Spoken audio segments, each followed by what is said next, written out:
Welcome sa DRS 2.0. Fresh at nagbabagang happenings ba ang hanap mo? Mga padabarkads man yan o mga trending topics? Pues, sagutan natin yan. Kaya naman isubscribe nyo na ang ating channel para sa mga nagbabagang balita everyday. So ayun, welcome back again sa ating YouTube channel mga Kadabarkads, and for today's video, ang pag-uusapan natin ay tungkol sa mga importanteng ganap sa loob at sa labas ng Itbulaga. So ngayong araw po ng Huwebes, ginulat po ni Bossing Vic Soto ang lahat dahil present na po siya sa live ng Itbulaga ngayong araw. Kahapon po kasi mga Kadabarkads ay hindi nakita si Bossing Vic. Medyo na-extend lang naman ng konti ang vacation niya po sa Sydney, Australia kasama ang kanyang family. At kanina naman po sa Itbulaga, naglalakihang mga star ang bumungad po at nagpayanig dito yan sa Itbulaga Studio. Sino-sino mga star yan na nag-promote ng kanilang upcoming po na project. Walang iba kundi po si Sue Ramirez, Charlie Dizon, Kayla Estrada, and syempre si Janela Salvador. Rinomote nila mga Kadabarkads ang What Lies Beneath na kung saan ay malapit na pong mapanood sa TV5 and syempre sa ABS-CBN. Samantalang, since favorite nyo po si Jerome Ibardome, ipiplex ko po sa mga screen po ninyo ang ginawang sketch ng isang fan para po yan kay Jerome. Sabi nga dito, pagmasdan nyo po siya, parang 18 years old lang siya, pero kapag asa stage na at nakanta, napaka-mature ng boses. Elvis Presley talaga. Napakahusay naman po ng gumawa ng sketch na to mga Kadabarkads. Talagang parang buhay na buhay yung picture.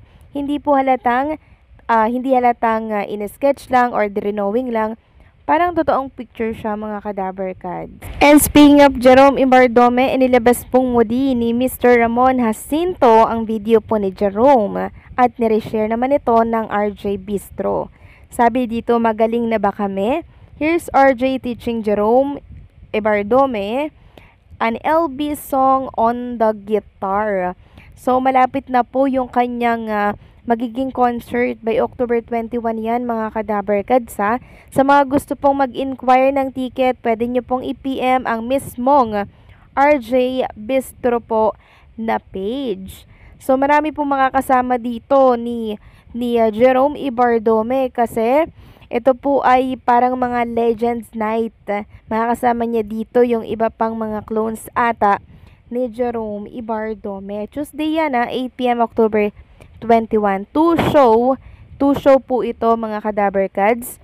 Kasama si Jerome, si Roel Carino, si Nas Poblete, and si Baron Carl Serrano at marami pa pong iba mga Kadabarkads.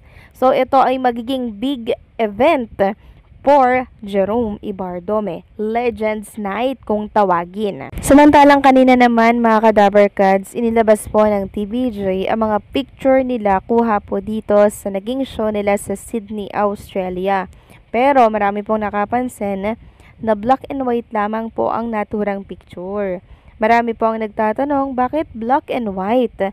Mas maganda kasi pag colorful at buhay na buhay ang naturang picture. Siguro style lang nila yan mga Kadabarkads. Wala naman pong ibig sabihin yan. And kanina nga po sa live ng Itbulaga, lubos ang pasasalamat ni Bossing Vic Soto sa mainit po na pagtanggap at pagsuportang ibinigay ng mga taga Sydney, Australia para po sila ay suportahan at panoorin sa kanilang show sa Sydney, Australia.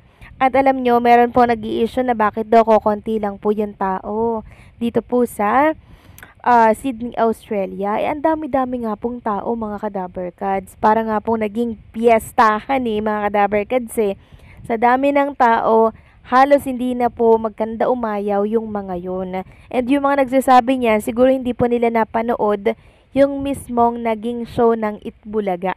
Kasi kami, nakita po namin kung gaano karaming tao mga Kadabarkads sa venue po ng Itbulaga. And speaking of Sydney, Australia show ng Itbulaga, eto nga po't meron tayong nabasa na isang write-ups tungkol sa nangyari doon. Hindi ko alam kung ito ay totoo mga Kadabarkads, pero isi-share ko na lamang din po sa inyo. So may nangyari daw, di umano, nakaguluhan backstage. Sabi kasi dito, akala ng lahat, isa lang itong masayang pagdiriwang ng mga Pilipino abroad. Pero ang nangyari sa likod ng entablado ng Itbulaga palaro sa Sydney ay isang kwentong hindi na ipakita sa mga kamera. Isang tensyong halos sumabog at nag-iwan ng mga luha sa mga taong sanay lang magpatawa.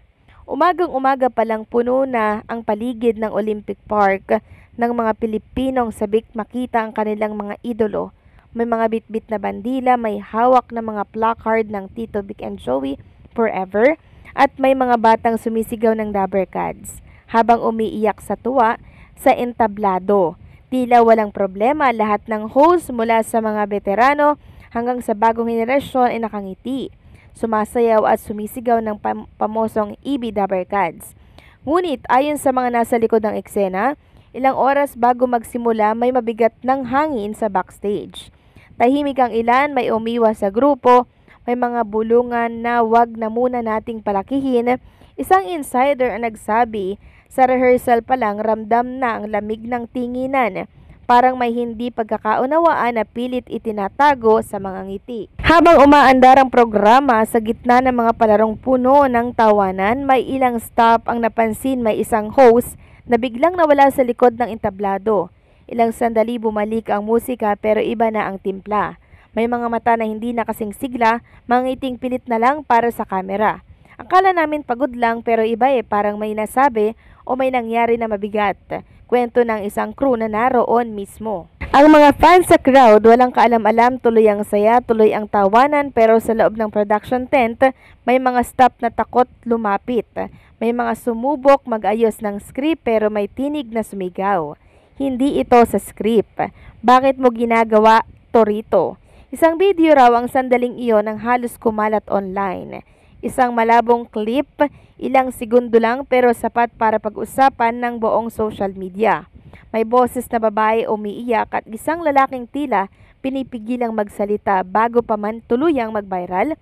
Binura na ito pero huli na kumalat na ng tuluyan. So hindi ko na po itutuloy yung nakasulat dito sa write-ups na to mga Kadabar Cats kasi wala naman po akong napapanood na nag-viral na video mula po sa Sydney, Australia na issue at usapin sa Itbulaga. Kasi lahat naman po ng EB Dabber Cats na host ay okay naman po yung samahan po nila hanggang sa pagbalik naman po dito sa Itbulaga, kita naman natin na wala pong problema.